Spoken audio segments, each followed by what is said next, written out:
Fala pessoal, tudo bem? Meu nome é Jonathan Moraes, sou especialista em penal e processo penal, também curso LLM em processo e recursos nos tribunais superiores, e hoje nós vamos falar um pouquinho aqui sobre pré-questionamento nos recursos especial e extraordinário. Lembrando que é um tema extremamente importante para que você tenha sua admissibilidade, né, um dos requisitos de admissibilidade dos recursos excepcionais. Vou abrir a tela aqui então, para a gente falar um pouquinho desse requisito que ele é essencial para a admissibilidade dos recursos interpostos para as cortes superiores. Então, nós temos hoje 4 tipos de pré-questionamento. E o primeiro, e o mais importante, é o pré-questionamento explícito. Eu trouxe aqui, para cada tipo de pré-questionamento, eu trouxe aqui um julgado explicando, né, cada tipo de pré-questionamento. Então, o que seria o pré-questionamento explícito? O pré-questionamento explícito, ele é aquele que há a indicação expressa do artigo de lei violado, né, pelo tribunal de origem, lá no acórdão recorrido, no acórdão de apelação, no acórdão do recurso em sentido estrito, ou no acórdão de embargos infringentes, tá? Então, esse tipo de pré-questionamento, ele é aquele que, quando tem a menção do artigo de lei, né, ou artigo da Constituição no acórdão recorrido.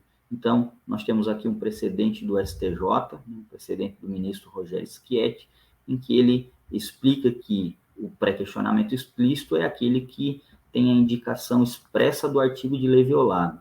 O STF, né, trouxe aqui um precedente do ministro Alexandre de Moraes, né, então ele exige o pré-questionamento explícito para que haja o preenchimento do requisito causa decidida, né, que é aquele que já está previsto lá no artigo 105, inciso 3 da Constituição Federal, e também no artigo 102, inciso 3 da Constituição Federal, que trata aí, né, das hipóteses de cabimento dos recursos especial e extraordinário. Tá? O STJ, ele aceita o pré-questionamento explícito, assim como o STF também, né, a Corte Suprema, ela exige, né, que o pré-questionamento da matéria seja explícito.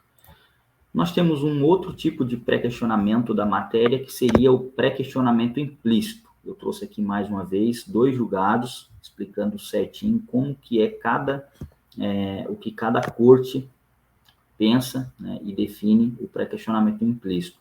O pré-questionamento implícito, ele discute a matéria, mas não indica expressamente o artigo de lei que teria sido malferido pela corte local, né, pela corte de origem.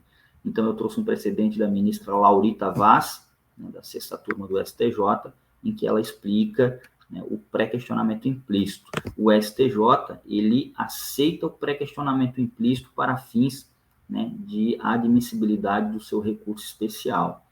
O STF, por outro lado, não aceita o pré-questionamento implícito. Ele exige, para fins de admissibilidade e preenchimento dos requisitos de admissibilidade de causa decidida, ele exige que o pré-questionamento seja explícito, que é aquele primeiro que a gente viu no slide anterior. Então, trouxe um julgado aqui do ministro Ricardo Lewandowski, da 2ª turma, né, que pertencia à 2ª turma em 2022, e ele diz que a Corte não admite a tese de pré-questionamento implícito, né, sendo, portanto, exigido o pré-questionamento explícito da matéria.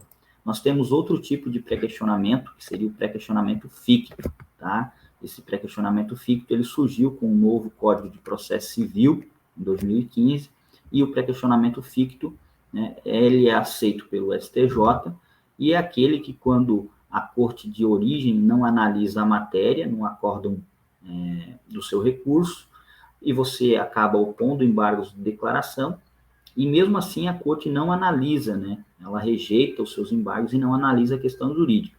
Né? E para fins de pré-questionamento ficto, é exigido que nas razões do seu recurso especial você indique a violação da matéria de fundo, que é aquela que você estava querendo que o tribunal analisasse, e também a violação ao artigo 619, se for matéria penal, e violação ao 1022 se for matéria civil. Tá? Eu trouxe aqui um julgado de cada corte. O STJ entende aqui que é necessária a indicação do artigo 619 sob pena de incidência da súmula 211. Ou seja, a súmula 211 ela não foi revogada com a alteração ali, né, com a inovação do artigo 1025 do Código de Processo Civil, né? Então, devemos prestar muita atenção nesse detalhe. Né? Obrigatória a indicação do artigo 619 e também do artigo que, em tese, teria sido violado da questão de fundo, tá? Para fins de pré-questionamento ficto, aceito pelo STJ. Já o STF não aceita o pré-questionamento ficto. Eu trouxe aqui um julgado, né, do ministro Dias Toffoli, da primeira turma, julgado de 2003, um julgado meio antigo, mas esse ainda é o entendimento da Corte Suprema. A Corte entende ser inadmissível o pré-questionamento implícito ou ficto. Ou seja, é necessário, para fins de causa decidida, a expressa menção do artigo da Constituição que, em tese, teria sido malferido pelo tribunal de origem. Tá? Então, esse é o pré-questionamento ficto. Trouxe outro entendimento aqui do STJ, da quinta turma, ministro Joel Ilan Parcionic, e ele diz o seguinte: o Tribunal de Justiça do Estado de São Paulo não se manifestou, embora a defesa tenha suscitado embargos de declaração, configurando a ausência de pré-questionamento, fazendo incidir a súmula 211. O que aconteceu nesse julgado aqui? Por mais que a defesa tenha oposto embargos de declaração para fins de que o tribunal se debruçasse, debatesse a matéria, a Corte não analisou a questão que foi indicada nos embargos de declaração. E quando a defesa foi fazer o recurso especial, não indicou a violação ao artigo 619 para fins de pré-questionamento ficto, ou seja, fez incidir a súmula 211 do STJ.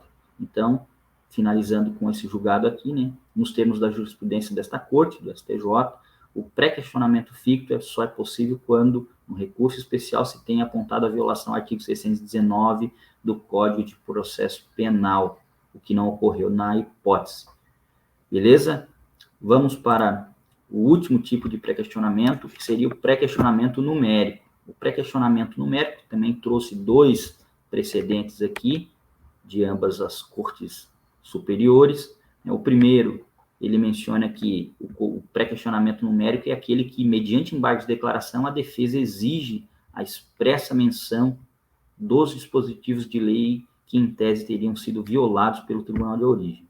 Tá? Lembrando que esse tipo de pré-questionamento ele é aceito pelo STJ, mas ele acaba sendo incorporado pelo pré-questionamento implícito ou explícito, certo? O STF, por sua vez, né, ele menciona que o pré-questionamento ele deve ser indicado, deve ser trabalhado durante todo o curso do processo. Né? Então, a indicação dos dispositivos da Constituição de forma expressa deve ser trabalhada pela defesa durante todo o curso do processo, para fins de abrir a via excepcional, né, do recurso extraordinário, que é o recurso interposto para o STF, tá certo? Então, finalizamos aqui a nossa breve aula sobre pré-questionamento, tanto no recurso especial quanto no extraordinário. Eu agradeço. Meu Instagram é Jonathan Moraes Barbosa, meu telefone está aqui também para contato, e eu agradeço a atenção.